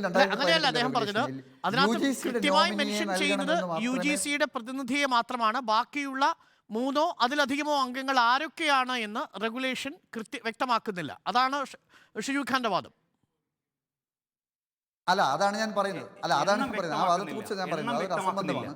കാരണം UGCയുടെ ഒരു പ്രതിനിധിയെ UGCക്ക് നൽകാം. അതിനെപ്പറ്റി UGCയുടെ റെഗുലേഷനിൽ പറഞ്ഞിട്ടുണ്ട്. പക്ഷേ സ്റ്റേറ്റ് ആക്ട് കൂടെ അനുസരിച്ചാണ്. സ്റ്റേറ്റ് യൂണിവേഴ്സിറ്റികളെ സംബന്ധിച്ചിടത്തോളം യൂണിവേഴ്സിറ്റിയുടെയും സ്റ്റേറ്റിൻ്റെയും ആക്ട് അനുസരിച്ച് യൂണിവേഴ്സിറ്റിയുടെ പ്രതിനിധി നിർബന്ധമായിട്ടും വേണം. അതല്ലാതെ എങ്ങനെയാണ് വൈസ് ചാൻസലർ നമ്മൾ കണ്ടെത്തുന്നത്? വൈസ് ചാൻസലർ കണ്ടെത്തുക എന്ന് പറയുന്ന ഒരു പ്രക്രിയ അത് പൂർത്തീകരിക്കപ്പെടണമെങ്കിൽ അതത് സർവകലാശാല തിരഞ്ഞെടുക്കുന്ന സെനറ്റ് പരമാധികാര സഭ എന്ന നിലയ്ക്ക് സെനറ്റ് എലക്ട് ചെയ്യുന്ന ഒരു പ്രതിനിധി ഉണ്ടാകണം. അതല്ലാതെ UGCയുടെ പ്രതിനിധി മാത്രം വന്ന് അല്ലെങ്കിൽ ചാൻസലർ മാത്രം വെക്കുന്ന ഒരു കമ്മിറ്റി കോൺസ്റ്റിറ്റ്യൂട്ട് ചെയ്ത് ഒരു വൈസ് ചാൻസലർ നിയമിക്കാൻ പറ്റത്തില്ല. അത് അൺകോൺസ്റ്റിറ്റ്യൂഷനിലാണ്. അത് നമുക്ക് ഒരിക്കലും അംഗീകരിക്കാനാവില്ല. ആ ജനാധിപത്യ പ്രക്രിയ അത് പൂർണ്ണമായി പരിപാലിക്കപ്പെടണമെങ്കിൽ യൂണിവേഴ്സിറ്റിയുടെ നോമിനി ഉണ്ടാകണം. അതിനകത്തൊരു തർക്കമില്ല. അവിടെ ഉരുണ്ട് കളിക്കേണ്ട ഒരു കാര്യമില്ല. അത് ക്ലിയർ ആയിട്ടുള്ള കാര്യമാണ്. അത് വ്യക്തമായിട്ട് അങ്ങോട്ട് പറയുക. പിന്നെ ഇപ്പോൾ എന്തുകൊണ്ട് ഇവിടുത്തെ പ്രത്യേക ചുറ്റുപാടിൽ എന്തുകൊണ്ട് സംസ്ഥാന ഗവൺമെൻറ് ഇടപെട്ടിട്ട് സർവകലാശാലകൾ നോമിനി നൽകേണ്ടതില്ല എന്ന് പറയുന്നു എന്നുള്ളത് അതിൻ്റെ രാഷ്ട്രീയ വശമാണ്. ആ രാഷ്ട്രീയ വശത്തിലേക്ക് നമുക്ക് വരാം. കാരണം അത് കേന്ദ്ര ഗവൺമെന്റ് സർവകലാശാല വളരെ പ്രധാനപ്പെട്ട കാര്യമാണ്. കാരണം ഈ ഇടവേളയ്ക്ക് ശേഷം ആ വിഷയത്തിൽ കൂടിയാണ് വരുന്നത്. കാരണം നമ്മൾ ഈ സാങ്കേതികമായ നിയമവശങ്ങളിൽ മാത്രം നിന്നാൽ സാധ്യമാവില്ല. അതിൽ കൃത്യമായി നേരത്തെ ഷാജർ ഖാൻ സൂചിപ്പിച്ചതുപോലെ പ്രോ ചാൻസലർ ഇടപെട്ടതിന് പിന്നിൽ 2 അഭിപ്രായങ്ങൾ നിലവിലുണ്ട്. നമുക്കതിൻ്റെ വിശദാംശങ്ങളിലേക്ക് വരാം. പക്ഷേ അപ്പോഴും പ്രസക്തമായ ചോദ്യം രാഷ്ട്രീയ വിഷയമാണ്. നിലവിലുള്ള സാഹചര്യത്തിൽ ഒരു യോഗ്യതയുമില്ലാത്ത വിദ്യാർത്ഥികളെ കേരള സർവകലാശാലയിലെ സെനറ്റിലേക്ക് നാമനിർദ്ദേശം ചെയ്യുന്ന ചാൻസലറിൽ നിന്ന് ഒരു സെർച്ച് കമ്മിറ്റി ഉണ്ടാക്കാനുള്ള തൻ്റെ പ്രതിനിധി, ചാൻസലറുടെ പ്രതിനിധിയെയും UGCയുടെ പ്രതിനിധിയെയും അയക്കുന്ന പക്ഷം 3-ൽ 2 പേരും എന്താണോ ചാൻസലറായ ഗവർണർ പ്രതിനിധാനം ചെയ്യുന്നത് ആ രാഷ്ട്രീയത്തിൽ നിന്നുള്ളവരാവും. അങ്ങനെ കേരള രാഷ്ട്രീയത്തിൽ, കേരളത്തിലെ ഉന്നത വിദ്യാഭ്യാസ രംഗത്ത് ഗവർണർ സംഖ്യവൽക്കരിക്കാനുള്ള ശ്രമം നടത്തുന്നു എന്ന വാദം, ആ വാദത്തെ താങ്കൾ അംഗീകരിക്കുന്നുണ്ടോ? ഒറ്റ വാചകത്തിൽ മറുപടി. എനിക്കൊരു ഇടവേള വേണം, അതിനുശേഷം നമുക്കതിന് ചർച്ചയിലേക്ക് വരാം. ഇക്കാലം അത്രയും ഈ ചാൻസലറുടെ പ്രതിനിധിയെ കൊടുത്തുകൊണ്ടിരുന്നത് സംസ്ഥാന ഗവൺമെൻറ്റുകളാണ്. അവരുടെ രാഷ്ട്രീയ താല്പര്യപ്രകാരമാണ് എന്നതുകൂടി നമ്മൾ മനസ്സിലാക്കണം. അതുകൊണ്ടാണ് ഞാൻ പറഞ്ഞത്, അത് കേന്ദ്ര ഗവൺമെൻറ്റിൻ്റെ രാഷ്ട്രീയ പ്രതിനിധിയാണെങ്കിലും സംസ്ഥാന ഗവൺമെൻറ്റിൻ്റെ രാഷ്ട്രീയ പ്രതിനിധിയാണെങ്കിലും രാഷ്ട്രീയ പ്രതിനിധികൾ അടങ്ങുന്ന ഒരു കമ്മിറ്റി വന്ന് ഒരു വൈസ് ചാൻസലറെ കണ്ടെത്തുന്ന സാഹചര്യം ഉണ്ടാകാൻ ഏതാണ് ഏറ്റവും കൂടുതൽ അപകടകരം? നമ്മുടെ മുന്നിൽ 2 ഓപ്ഷനേ ഉള്ളൂ ഷാജിർ ഖാൻ. നമ്മുടെ മുന്നിൽ കാവ്യവൽക്കരിക്കപ്പെടുന്ന ഉന്നത വിദ്യാഭ്യാസ രംഗം എന്നൊരു ഓപ്ഷൻ, രണ്ടാമത്തത് ഇടതുപക്ഷവൽക്കരിക്കപ്പെടുന്ന ഉന്നത വിദ്യാഭ്യാസം എന്നൊരു ഓപ്ഷൻ. ഇതിലേതാണ് ഷാജിർ ഖാൻ ഓപ്റ്റ് ചെയ്യുന്നത്? അല്ല, ഞാൻ പറയുന്നത് ഇടതുപക്ഷത്തിൻ്റെ പേരിലാണെങ്കിലും കാവ്യവൽക്കരണത്തിൻ്റെ പേരിലാണെങ്കിലും രാഷ്ട്രീയവൽക്കരണം, രാഷ്ട്രീയ നോമിനികൾ വരുന്ന അതല്ലല്ലോ സംഭവിക്കുന്നത് ഷാജിർ ഖാൻ. അതല്ലല്ലോ യഥാർത്ഥത്തിൽ സംഭവിച്ചുകൊണ്ടിരിക്കുന്നത്. എന്തിനാണ് ഈ ചാൻസലർ വാശി പിടിക്കുന്നത്? നിലവിലുള്ള നിയമ ഭേദഗതി പോലും രാഷ്ട്രപതിക്ക് വിട്ടത്, നിലവിലുള്ള നിയമപ്രകാരം നടത്താമെന്ന് വാശി പിടിക്കുന്നത്, ഇതെല്ലാം ഇതിന് പിന്നിലുണ്ടല്ലോ.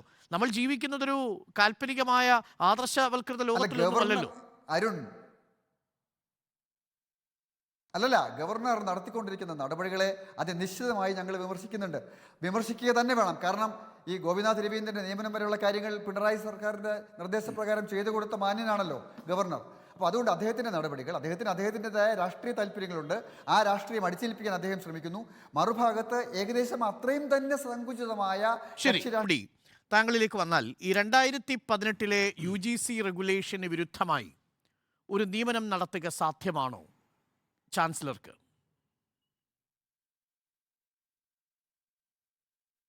അല്ല, അത് വിരുദ്ധമായിട്ട് എങ്ങനെയാണ് ഇവിടെ നിയമനം നടന്നിരിക്കുന്നത്? വിരുദ്ധമായിട്ട് നിയമനം നടത്തിയിട്ടില്ലല്ലോ. ശരി, ഈ 2018 അദ്ദേഹം ഇവിടെ നിയമനം UGC റെഗുലേഷൻ പ്രകാരം 7.3 വൈസ് ചാൻസലർ രണ്ടാമത്തെ ഭാഗം 7.3 രണ്ടാമത്തെ സബ്സെക്ഷൻ പ്രകാരം വൈസ് ചാൻസലറെ നിയമിക്കേണ്ട ഒരു പാനലിനെ തീരുമാനിക്കുന്ന ഒരു സെർച്ച് കമ്മിറ്റി രൂപീകരിക്കണമെന്ന് പറയുന്നുണ്ട്. ആ സെർച്ച് കമ്മിറ്റിയിൽ എത്ര അംഗങ്ങൾ വേണം? ആ അംഗങ്ങളിൽ ഒരാൾ UGCയുടെ പ്രതിനിധിയാകണമെന്ന് പറയുന്നുണ്ട്. ബാക്കി അംഗങ്ങളെ ആരാണ് തീരുമാനിക്കേണ്ടത്? അവരുടെ കാര്യത്തിൽ എന്ത് വ്യക്തതയാണുള്ളത്? നിലവിൽ സംസ്ഥാന സർക്കാരിൻ്റെ ഈ നിയമസഭ പാസാക്കിയിരിക്കുന്ന ബില്ലിൽ പറഞ്ഞിരിക്കുന്നത് പോലെ ചില അംഗങ്ങളുണ്ട് ഈ 2018 റെഗുലേഷൻ ചേരുന്ന വിധത്തിൽ. അപ്പോൾ ആ ബില്ല് വരുന്നത് വരെ അതിലൊരു വ്യക്തത നമുക്കില്ല.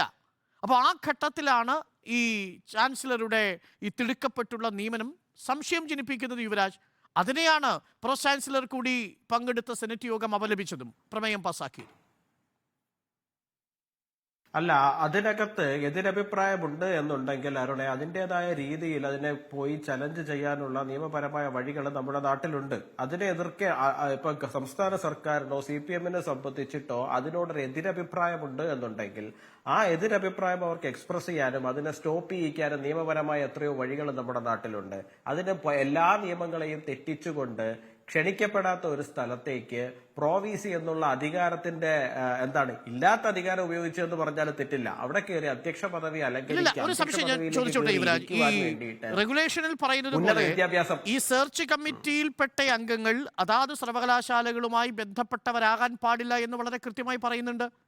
അപ്പോൾ റെഗുലേഷന് വിരുദ്ധമായ ഒരു കാര്യം ചാൻസലർക്ക് ചെയ്യാൻ കഴിയില്ലല്ലോ.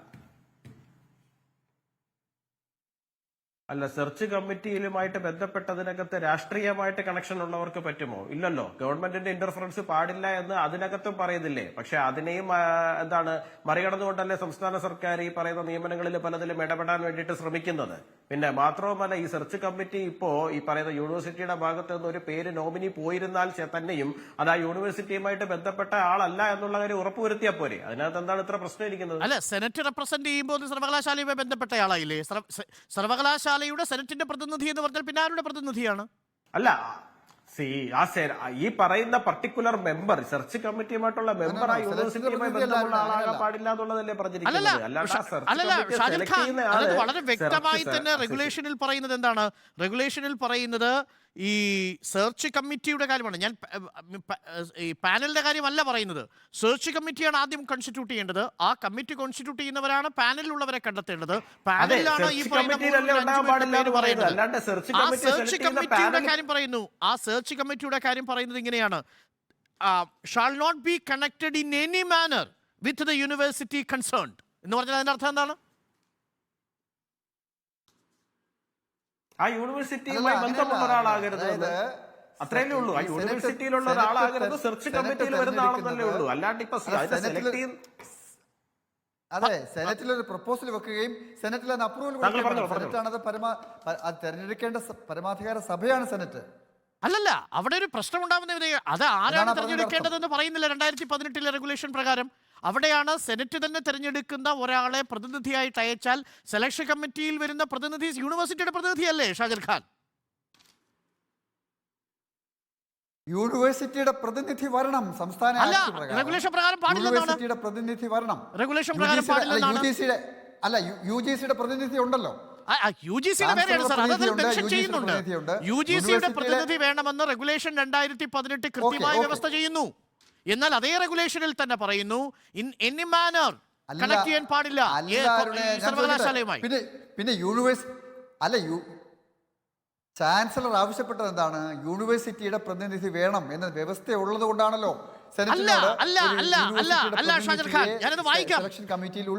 The members of the above search committee shall be persons of eminence in the spheres of higher education and shall not be connected in any manner with the university concerned. അതായത് ഞാൻ പറഞ്ഞത് അതിൽ അവ്യക്തത എന്താണ്? എന്താണ്? അതിന്റെ- പറഞ്ഞല്ലോ. ചെറിയ confusion. അതായത് യൂണിവേഴ്സിറ്റിയിൽ ഇപ്പോൾ ഉള്ള ഏതെങ്കിലും ഒരു പോസ്റ്റ് ഹോൾഡ് ചെയ്യുന്ന ആളാകരുത് എന്ന് മാത്രമേ അർത്ഥമുള്ളൂ. അവിടെ അല്ലല്ല. ഒരു ഉന്നതനായ ഒരു വിദ്യാഭ്യാസ വിചക്ഷണനായിട്ടുള്ള ഒരാളെ സർവകലാശാലയുടെ പ്രതിനിധിയെ അയക്കാൻ കഴിയുമോ? അത് തീരുമാനിക്കാം. സർവകലാശാലയുടെ പ്രതിനിധിയെ അയക്കാൻ കഴിയുമോ എന്നതാണ് ചോദ്യം ഷാജൻ ഖാൻ. സർവകലാശാലയുടെ പ്രതിനിധി എന്ന് പറഞ്ഞാൽ സർവകലാശാല ഇലക്ട് ചെയ്യുന്ന ഒരു പ്രതിനിധി. അത് സർവകലാശാലയുടെ ഏതെങ്കിലും ഒരു പ്രത്യേക ഓഫീസ് ഹോൾഡ് ചെയ്യുന്ന അല്ല വേണ്ട, ആളാകരുത് എന്ന് ഇന്ന് മാത്രമേ ഉള്ളൂ. കണക്റ്റഡ് ആണ്. സർവകലാശാല ഒരു തെരഞ്ഞെടുക്കുന്ന ഒരു സ്വതന്ത്ര പ്രതിനിധിയെ വ്യക്തിത്വത്തെ. സർവകലാശാലയുമായി ബന്ധപ്പെടാൻ പാടില്ലാത്ത ഒരു അംഗമായി എങ്ങനെയാണ് നമുക്ക് കണക്കാക്കാൻ കഴിയുക? അതാണ് പ്രസക്തമായ ഒരു ചോദ്യം. അവിടെയാണ് അവ്യക്തത നിലനിൽക്കുന്നത്. ഷിജു ഖാൻ, ഇതാണോ ഇപ്പോൾ സർക്കാർ പറയുന്ന അവ്യക്തത? പക്ഷെ അവിടെയും ഒരു പ്രശ്നമുണ്ട്. ഷാജൻ ഖാൻ നേരത്തെ സൂചിപ്പിച്ചതുപോലെ പ്രോസ് ചാൻസലർക്ക് ഈ സെനറ്റ് യോഗത്തിൽ അധ്യക്ഷത വഹിക്കാനുള്ള അവകാശം എന്താണ്? നേരത്തെ യുവരാജ് മെൻഷൻ ചെയ്തു, ആകെ ഗവർണറുടെ അഭാവത്തിൽ മാത്രമാണ് അധ്യക്ഷത വഹിക്കാൻ കഴിയുക. ഗവർണർ നഗരത്തിലുണ്ട്, അഥവാ ചാൻസലർ നഗരത്തിലുണ്ട്. ചാൻസലറിന്റെ അഭാവത്തിൽ പ്രോസ് ചാൻസലറിന്റെ അനുമതിയോടുകൂടി പങ്കെടുക്കാം. അതും ഈ പറയുന്ന ഓണററി ബിരുദങ്ങൾ നൽകുന്ന ചടങ്ങിൽ മാത്രമാണ്. ഇങ്ങനെ ഒരു യോഗത്തിൽ അധ്യക്ഷത വഹിക്കാനുള്ള അവകാശം പ്രോസ് ചാൻസലർക്ക് ഇല്ലല്ലോ ഷാജൻ ഖാൻ. ശ്രമിക്കണം. ഷിജു ഖാൻ. ഷിജു ഖാനാണ്. എന്നോടാണോ ചോദ്യം? അതെ, ഷിജു ഖാൻ. അപ്പോൾ ഇതിലെ ഒരു കാര്യമേ ഉള്ളൂ. തീർച്ചയായിട്ടും ഒരു കാര്യമാണ് ശ്രീ അരുൺ. യഥാർത്ഥത്തിൽ ഇന്ന് 11 പേരടങ്ങുന്ന ഒരു സെനറ്റ് മെമ്പേഴ്സിൻ്റെ ഗ്രൂപ്പിനെയും കൊണ്ട് വൈസ് ചാൻസലറുമായി നടത്തിയിട്ടുള്ള കൂടിക്കാഴ്ചയാണ് നിയമവിരുദ്ധവും വിഭാഗീയവും. അത് ഞാൻ ആമുഖത്തിൽ പറയേണ്ടിയിരുന്നു. രണ്ടാമത്തേത്, BJPയുടെ പ്രതിനിധി യഥാർത്ഥത്തിൽ സത്യസന്ധമായിട്ട് അദ്ദേഹം പ്രതികരിച്ചു. UGC റെഗുലേഷൻ അദ്ദേഹത്തിന് എന്താണെന്ന് അദ്ദേഹം അറിയില്ല എന്ന് അദ്ദേഹം പറഞ്ഞു. UGC റെഗുലേഷനിൽ സെനറ്റ് പ്രതിനിധി വേണമെന്നാണ് അദ്ദേഹം വിചാരിച്ചിരിക്കുന്നത്. തീർച്ചയായിട്ടും UGC റെഗുലേഷനിൽ സെനറ്റിൻ്റെ പ്രതിനിധി വേണ്ട എന്ന് ഞാൻ അദ്ദേഹത്തെ ഓർമ്മിപ്പിക്കുകയാണ്. അദ്ദേഹത്തിൻ്റെ അറിവില്ലായ്മയാണ്, തീർച്ചയായിട്ടും സത്യസന്ധതയാണ്. രണ്ടാമത്തെ കാര്യം, ഷാജർ ഖാൻ കാര്യങ്ങൾ വായിക്കുന്ന ഒരാളാണെന്നാണ് ഞാൻ ധരിക്കുന്നത്. എന്നാൽ ഷാജർ ഖാൻ യൂണിവേഴ്സിറ്റിയുടെ ആക്റ്റും സ്റ്റാറ്റ്യൂട്ടും എൻ്റെ കയ്യിലുള്ള പുസ്തകം വായിച്ചിട്ടില്ല. ഈ ആക്റ്റിൽ ചാപ്റ്റർ 3 വ്യക്തമായി പറയുന്നുണ്ട്, the chancellor, the governor of Kerala shawl B virtue of his office B the chancellor of the university. Section 2, subsection 2, the chancellor shall be the head of the university and shall when present preside at meeting of the senate and at any convocation of the university. എന്ന് പറഞ്ഞാൽ ഷാജർ ഖാൻ പറഞ്ഞതുപോലെ ചാൻസലർക്ക് യൂണിവേഴ്സിറ്റിയിൽ എന്നല്ല അതിൻ്റെ ദൂരത്ത് പോലും നിൽക്കാൻ കഴിയില്ല എന്നത് നിയമപരമായി തെറ്റാണ്. ഇനി അടുത്തത് ചാപ്റ്റർ 3 സെക്ഷൻ 8 സബ്സെക്ഷൻ വരുന്നുണ്ട്. കണ്ണൂരിൽ ചാൻസലറായ ഗവർണർക്കു നേരെ വിദ്യാർത്ഥികൾ, SFI വിദ്യാർത്ഥികൾ നടത്തുന്ന പ്രതിഷേധത്തിന്റെ ദൃശ്യങ്ങളാണ് പ്രേക്ഷകർ ഇപ്പോൾ കാണുന്നത്. ഷിജു ഖാനെ തുടരാം, ആ ദൃശ്യങ്ങളും കാണിക്കാം. ഷിജു ഖാന്റെ ഈ ചർച്ചയിൽ പങ്കെടുത്തുകൊണ്ട് ഷിജു ഖാന്റെ വാദങ്ങളും നമുക്ക് കാണിക്കാം. തുടർന്നോളൂ ഷിജു ഖാൻ. അപ്പോൾ ഈ ചാപ്റ്റർ 3 സെക്ഷൻ 8 ദ പ്രോ ചാൻസലറെ കുറിച്ച് പറയുന്നു. അതിൽ രണ്ടാമത്തെ പാർട്ടാണ്, in the absence of the chancellor or during his inability to act, the pro-chancellor shall exercise all the powers and perform all the functions of the chancellor. ആ വാക്ക് ഒന്നുകൂടെ പറയാം, the pro-chancellor shall exercise all the powers and perform all the functions of the chancellor. ചാൻസലറുടെ absent എന്ന് പറഞ്ഞാൽ അസാന്നിധ്യം, present എന്ന് പറഞ്ഞാൽ സാന്നിധ്യം. ഒരു നിമിഷം, ചാൻസലറുടെ അസാന്നിധ്യം ചാൻസലർ ഉണ്ടായിരുന്നില്ല. പിന്നെ അരുണെ, ഒരാൾ പ്രസന്റ് ആണോ ആബ്സെന്റ് ആണോ എന്ന് തീരുമാനിക്കുന്നതിന്റെ രജിസ്റ്റർ നോക്കിയാൽ അത് മനസ്സിലാവും. ഒരാൾ പ്രസന്റ് ആണോ ആബ്സെന്റ് ആണോ എന്നത് ഹാളിൽ നോക്കിയാലും മനസ്സിലാവും. ചാൻസലർ ആണ് വന്നതെങ്കിൽ സെക്ഷൻ 7 പ്രകാരം അവിടെ പങ്കെടുക്കുന്നത് ആർക്കു വേണ്ടിയാണ്? അല്ല, ആക്ട് പ്രകാരമാണ്. ആക്ട് പ്രകാരം ചാൻസലർ എന്നതുപോലെ പ്രോ ചാൻസലറെ കുറിച്ചും പറയുന്നു. അദ്ദേഹം സെനറ്റിലെ മെമ്പറുമാണ്. ആക്ട് പ്രകാരം ചാൻസലറും പ്രോ ചാൻസലറും മെമ്പേഴ്സ് ആണ്. ഈ സെനറ്റിൽ മെമ്പേഴ്സ് ആണ്. സംബന്ധിച്ചു ഷിജു ഖാൻ, പ്രോ ചാൻസലർ അവിടെ അധ്യക്ഷത വഹിച്ചത് ആർക്കു വേണ്ടിയാണ്?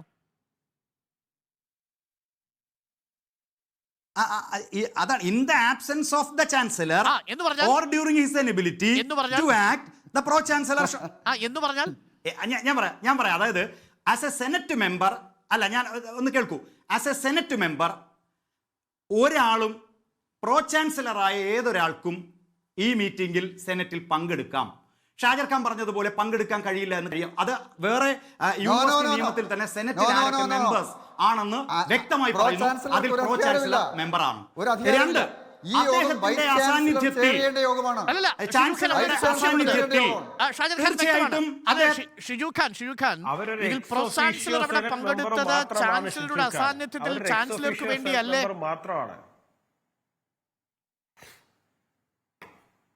ഞാനൊന്ന് അരുണെ ഒന്നുകൂടെ ഞാൻ പറഞ്ഞോട്ടെ. അതായത് സെനറ്റിൽ പ്രോ ചാൻസലർ മെമ്പർ ആണ്, തർക്കമുണ്ടോ? ആരാണ് പ്രോ ചാൻസലർ ക്ഷണിച്ചത്? സെനറ്റിൽ പ്രോ ചാൻസലർ മെമ്പർ ആണ്. ഞാൻ ദയവിത് കേൾക്കൂ, ആക്ട് പ്രകാരം അത് സെനറ്റിൽ ചാൻസലറും ഷിജു പ്രോ ഖാൻ, ചാൻസലറും അത് ഒക്കെ മെമ്പേഴ്സ് സെനറ്റ് മെമ്പർ എന്ന ആണ്. നിലയ്ക്കാണ്. 2, Yes, പ്രോ yes. ചാൻസലർ ഈ മീറ്റിംഗിൽ സെനറ്റ് മെമ്പർ പങ്കെടുക്കുകയും അല്ലാതെ ചാൻസലർ പ്രോ പങ്കെടുക്കാതിരിക്കുകയും ചാൻസലർ ചെയ്യുമ്പോൾ അത് ചെയർ ചെയ്യുന്നത് പ്രോ ചാൻസലർ ആണെന്നത് നിയമപരമായ സാങ്ക്ടിറ്റി ഉള്ള കാര്യമാണ്. അരുണിന് തർക്കം ഉണ്ടെങ്കിൽ ഞാൻ പറയാം, ഷാജർ ഖാന്റെ തർക്കം പരിഹരിക്കാൻ കഴിയില്ല. അല്ല, ഷാജർ ഖാൻ അരുൺ ചോദ്യമുണ്ട്. ഷിജു ഷാജർ ഖാൻ അസാന്നിധ്യത്തിലല്ലേ? അല്ല, ഷാജർ ഖാൻ ചാൻസലർ ഓതറൈസ് ചെയ്യുന്ന ആളാണ് confused ആവരുത്. വൈസ് ഷാജർ ഖാൻ ഓതറൈസ് ചെയ്തിരിക്കുന്നത്. പ്രോ ചാൻസലർ ഒരു സെനറ്റ് അംഗമല്ലേ? പ്രോ ചാൻസലർ സെനറ്റ് അംഗമല്ലേ ഷാജർ ഖാൻ? സെനറ്റ് മെമ്പറാണ്. ഒരു സെനറ്റ് മെമ്പർ നിലയ്ക്ക് അതിനകത്ത് പങ്കെടുക്കാം, ഒരു ശരി, കുഴപ്പമില്ല. അപ്പൊ പങ്കെടുക്കാം, പക്ഷേ അതിൽ തർക്കമില്ല. ശരി, ചെയർ ഇത് നമുക്ക് പറഞ്ഞു ചെയ്യേണ്ടത് പോവാം. വൈസ് അപ്പൊ ചാൻസലർ സെനറ്റ് അംഗം വൈസ് എന്ന നിലയിൽ ചാൻസലർ പ്രോ ചെയർ ചാൻസലർ ആര് പറഞ്ഞിട്ടാണ് ചെയർ സെനറ്റിന്റെ ചെയ്തത്? യോഗത്തിൽ പങ്കെടുത്താൽ, പ്രോ ചാൻസലർ സെനറ്റ് യോഗത്തിൽ പങ്കെടുത്താൽ പ്രോ ചാൻസലറെ സെനറ്റ് അംഗം എന്ന നിലയിൽ നിലനിർത്തി പ്രോ ചാൻസലർക്ക് താഴെയുള്ള വൈസ് ചാൻസലർക്ക് അധ്യക്ഷത വഹിക്കാൻ കഴിയുമോ? അല്ലല്ല, വൈസ് അരുൺ എന്നോടാണോ? ചാൻസലറാണ് മുകളിൽ. പ്രോ ചാൻസലർക്ക് ഞാൻ ഒരു കാര്യം മനസ്സിലാക്കണം. അരുൺ, വൈസ് അരുണേ, ചാൻസലറാണ് പ്രധാനം. അരുണേ, വൈസ് ചാൻസലറാണ് ചെയർ ചെയ്യേണ്ടത്. അവിടെ സെനറ്റ് മെമ്പറായി വൈസ് ചാൻസലർക്ക് കീഴിൽ പ്രോ ചാൻസലർക്ക് ഇരിക്കാം. Because she is only a senate member.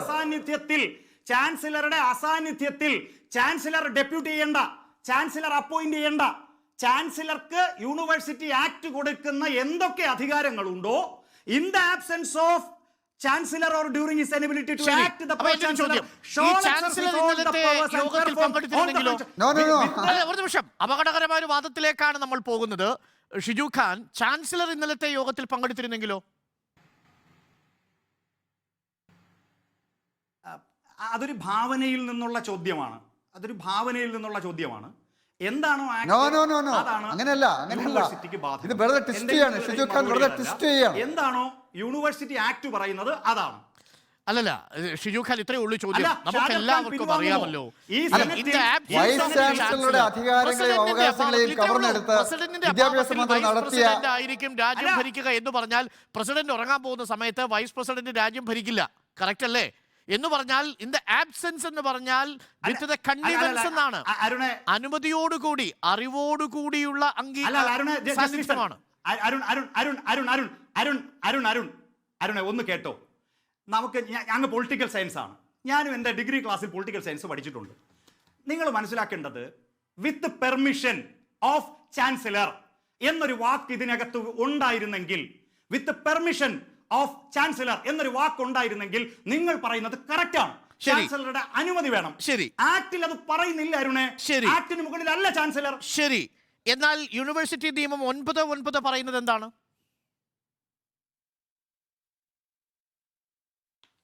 Vice ചാൻസലറാണ് സെനറ്റിന്റെയും സിൻഡിക്കേറ്റിന്റെയും academic കൗൺസിലിന്റെയും യോഗങ്ങൾക്ക് അധ്യക്ഷത വഹിക്കേണ്ടത്. വളരെ വ്യക്തമായി പറയുന്നില്ലേ? വളരെ ക്ലിയർ ആയിട്ട് പറഞ്ഞിട്ടുണ്ട്. സെക്ഷൻ 9 പറയുന്നുണ്ടല്ലോ, the chancellor shall be head of the university and shall ഇത് കോഷ് ചെയ്ത് പോയോ? ഇത് കോഷ് ചെയ്ത് പോയില്ല. അതിലെന്താണ് പറയുന്നത്? സെക്ഷൻ 7(2) എന്താണ് പറയുന്നത്? അധ്യക്ഷത വഹിക്കേണ്ടത് ചാൻസലർ അധ്യക്ഷത വഹിക്കേണ്ടത് എവിടെയാണെന്ന് പറയുന്നു. ദയവിത് കേൾക്കൂ. The chancellor അത് ജനറൽ മീറ്റിംഗിലല്ല, സാധാരണ നടക്കുന്ന സെനറ്റ് യോഗങ്ങളിലല്ല, അത് സ്പെഷ്യൽ ഒക്കേഷൻസിലാണ്. അത് കോൺവൊക്കേഷൻ പോലെയുള്ള സ്പെഷ്യൽ ഒക്കേഷൻസിലേക്ക് ഇൻവൈറ്റഡ് ആകണം, അല്ലാതെ പറ്റില്ല. കോമയുണ്ട്. എന്തോ വായിച്ചുകൊണ്ടിരിക്കുന്നത്? എന്താണ് ഷിജു ഖാൻ വായിച്ചുകൊണ്ടിരിക്കുന്നത്? അത് അർത്ഥം മനസ്സിലാക്കണം. ഇതിനൊക്കെ നിയമത്തിൽ പ്രസക്തിയുണ്ട്. കുത്തും കോമയ്ക്കും ഒക്കെ പ്രസക്തിയുണ്ട്. ഷിജു ഖാൻ അതൊന്നുകൂടി ഒന്ന് വായിക്കൂ. എന്തുവായി പറയുന്നത്? വായിച്ചു പഠിക്കൂ. അതാ ഞാൻ പറഞ്ഞത്. The chancellor shall be the head of the university and shall when present preside at meetings of the senate and at any convocation of the university. 7 കഴിഞ്ഞ നമ്പർ 8 ആണ്. ശരി. 8 the pro വ്യക്തമാണ്, chancellor, വ്യക്തമാണ്. the Shiju minister Khan for the time Antony being ഉണ്ട്. administrating Antony തൊട്ട് മുമ്പ് തുടങ്ങി. In the meeting of the senate chancellor ഉണ്ടെങ്കിൽ ചാൻസലർക്ക് അധ്യക്ഷത വഹിക്കാം, അക്കാര്യത്തിൽ തർക്കമില്ല. ഷിജു ഖാൻ ആൻഡ് ഷാജിർ ഖാൻ, ചാൻസലർ ഉണ്ടായിരുന്നെങ്കിൽ ചാൻസലർക്ക് അധ്യക്ഷത വഹിക്കാമായിരുന്നു. ചാൻസലർ ഇല്ല. അതുകൊണ്ടാണ് അരുൺ ഇതിൽ കോൺവൊക്കേഷൻ എന്ന പദം ഉപയോഗിച്ചിരിക്കുന്നത്. അല്ല, നമ്മൾ മനസ്സിലാക്കണം. ആന്റനാണ് അത് സൂചിപ്പിച്ചിരിക്കുന്നത് അല്ലേ? convocations പോലെയുള്ള ഷിജു ഖാൻ പ്രത്യേക സന്ദർഭങ്ങളിൽ മാത്രമാണ്. ആൻഡ് കഴിഞ്ഞിട്ടാണ്. അതെ, അതെ ആൻഡ് തീർച്ചയായിട്ടും ദാ ഇത് നിങ്ങൾക്ക് വേണമെങ്കിൽ zoom The chancellor shall be the head of the university, shall when present preside at meetings of the Senate and at any convocation of the university. Shajir Khan അങ്ങ് വായിക്കൂ. അല്ലല്ല, correct. ഷിജു ഖാൻ ഒരു നിമിഷം. ഷാജിർ ഖാൻ വളരെ ക്ലിയർ ആണ്. The chancellor is the head of the university. അതിനുശേഷം അദ്ദേഹം പറയുന്നത് when shall preside over the meeting when present എന്നല്ലേ, and എന്നുകൂടി പറയുന്നുണ്ട്. സെനറ്റിൽ ഹാജരാകുമ്പോൾ എന്ന് പറയാൻ കാരണം ആന്റിന് മുമ്പാണ്. അതായത് സെനറ്റിൽ സന്നിഹിതനായിരിക്കുമ്പോൾ, സെനറ്റിൽ ഹാജരാകുമ്പോൾ സെനറ്റിലെ യോഗങ്ങൾക്ക് അധ്യക്ഷത വഹിക്കുകയും ആൻഡ് കോൺവൊക്കേഷനിൽ പങ്കെടുക്കുകയും ആ സെറമണിയിൽ അധ്യക്ഷത വഹിക്കുകയും ചെയ്യും. എങ്ങനെയാണ്? വളരെ ക്ലിയർ ആണ് ഷാജിർ ഖാൻ. അതെന്താ നമുക്ക് സംശയം? അങ്ങനെയുള്ള സെറമോണിയൽ സിറ്റുവേഷൻസിൽ മാത്രമാണ് അത് സാധാരണ സെനറ്റ് യോഗങ്ങളിൽ അവരുടെ മറ്റു വിഷയങ്ങൾ തീരുമാനിക്കുന്ന സെനറ്റ് പരിമിതിയുണ്ട്. പക്ഷേ എങ്കിലും ഷാജിർ ഖാനോടൊപ്പം ഒരു പോയിന്റിൽ ഞാൻ യോജിച്ചു നിൽക്കുന്നത്, ഗവർണർ എന്ന നിലയിൽ അല്ല, ചാൻസലർ എന്ന നിലയിൽ സെനറ്റ് യോഗങ്ങളിൽ പങ്കെടുക്കുന്നത് അഭികാമ്യമല്ലാതെ ഉന്നത വിദ്യാഭ്യാസ രംഗത്ത് സർവകലാശാലയെ സ്വതന്ത്ര വിദ്യാഭ്യാസ സ്ഥാപനമാക്കി നിലനിർത്താൻ ഒരിക്കലും സഹായിക്കില്ല എന്ന ഷാജിർ ഖാന്റെ നിലപാടിനോട് ഞാൻ പൂർണ്ണമായും പിന്തുണ പ്രഖ്യാപിക്കുന്നു. അത് പ്രോ ചാൻസലർ ആണെങ്കിലും ശരി, ചാൻസലർ ആണെങ്കിലും. അതോടൊപ്പം ഒരു പോയിന്റ് കൂടി, ഒരു പോയിന്റ് കൂടി, സംഖ്യവൽക്കരണത്തെ തടയാൻ പിണറായി വൽക്കരണത്തിന് കഴിയില്ല എന്നത് കൂടി പറഞ്ഞുകൊണ്ട് എക്സീഡ് ചെയ്തു. വളരെ പ്രധാനപ്പെട്ട പോയിന്റ് ഷിജു ഖാൻ എക്സ്പ്ലെയിൻ ചെയ്തുകൊണ്ടാണ് ഞാൻ ഇടപെടാതിരുന്നത്. ഒറ്റ മിനിറ്റിൽ ഷിജു ഖാൻ അവസാനിപ്പിക്കണം. അങ്ങയുടെ അക്കാഡമിക് കാഴ്ചപ്പാടിൽ നിന്ന് അങ്ങ് ചോദിച്ചു 2018 റെഗുലേഷനും യൂണിവേഴ്സിറ്റി ആക്ടും തമ്മിൽ ചില യോജിച്ച് പോകുന്നത് കൊണ്ട് നമുക്കിത് അംഗീകരിച്ചൂടെ എന്ന് അങ്ങ് ചോദിച്ചല്ലോ. ഞാൻ ഉറപ്പിച്ചു പറയട്ടെ, 2018 റെഗുലേഷനിൽ കൃത്യമായും വൈസ് ചാൻസലറുടെ യോഗ്യത പറയുന്നു. ആ യോഗ്യത പറയുന്നത് vice chancellor to be appointed should be a distinguished academician with a minimum of 10 years of experience as professor in university system, of 10 years of experience and equivalent position in reputed research and or academic administration organisation. University ആക്ടിൽ അത് പറയുന്നില്ല. അതോടൊപ്പം university ആക്ടിൽ പറയുന്നു ഒരു കൺവീനറെ chancellor നിയമിക്കും search cum selection കമ്മിറ്റിയിലേക്ക്. UGC റെഗുലേഷനിൽ അങ്ങനെ ഒരു കമ്മിറ്റിയെ കുറിച്ച്, അങ്ങനെ ഒരു കൺവീനറെ കുറിച്ച് പറയുന്നില്ല. UGC റെഗുലേഷനിൽ പാനലിൽ നിന്ന് ആളെ നിയമിക്കാം എന്ന് പറയുന്നു. ഷിജു ഖാൻ, സമയത്തിന് പരിമിതി ഉള്ളത് കൊണ്ടാണ് ഇപ്പോൾ കണ്ണൂരിൽ വലിയ രീതിയിൽ ഗവർണർക്കെതിരെയുള്ള പ്രതിഷേധം നടക്കുകയാണ്. ആ ദൃശ്യങ്ങളിലേക്ക് കൂടി നമുക്കൊന്ന് പോകണം. നന്ദി ഷിജു ഖാൻ, നന്ദി ഷാജിർ ഖാൻ, യുവരാജ് ഗോകുൽ ചർച്ചയിൽ ചേർന്നതിന്. നമുക്ക് ആ ദൃശ്യം